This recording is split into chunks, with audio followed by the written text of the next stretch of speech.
So I just dropped my kid off at carpool, but I want to say something. So they've caught somebody in the Charlie Kirk assassination. Young white boy from Utah. Parents registered Republicans, whatever. There's a lot we don't know. But there's something that we do know, and we know it regardless of who the shooter was. And that is that the Trump administration and MAGA world failed the test when it comes to de-escalating this situation. And we have to talk about that. It's important. And here's what I want to say.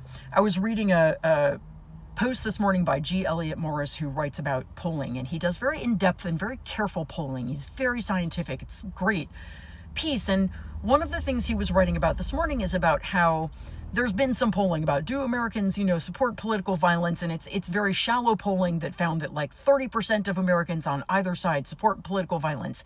But he was talking about polling that was much more careful and much more in-depth and really prodded people a little bit more carefully and thoroughly. And the truth of the matter is it's actually a much lower number. It's about 8% of Americans who think that political violence is ever justified. The vast majority of Americans on both sides do not support political violence, but are afraid that the other side does. That is the truth of the matter. But the one thing he did say, what can make all the difference in the world, is the rhetoric of politicians after an event. That when politicians come out and influencers and people who have large platforms and say political violence is never justified, ever. In America, we talk to each other. We do not use violence. When they come out and say that, support for political violence drops even more. When they do the opposite, however, obviously the support goes up.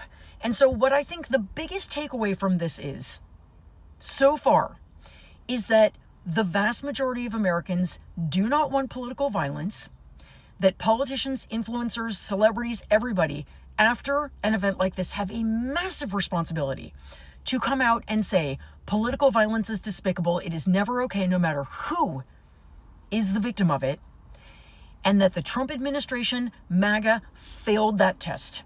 They failed it. And look, you can say whatever you want about Charlie Kirk, you can say whatever you want about partisanship, but in this moment, political leaders have a responsibility to escalate down. And that is not what we're seeing. And America, I don't care who you voted for, what your party is, what your zip code is, what the color of your skin is. I believe you don't want that. Guys, we can demand from our leadership that they do not promote political violence. And we have to. As a people, no matter who is on the receiving end of that violence, this is the bare minimum we should expect from our leaders. So let's do that.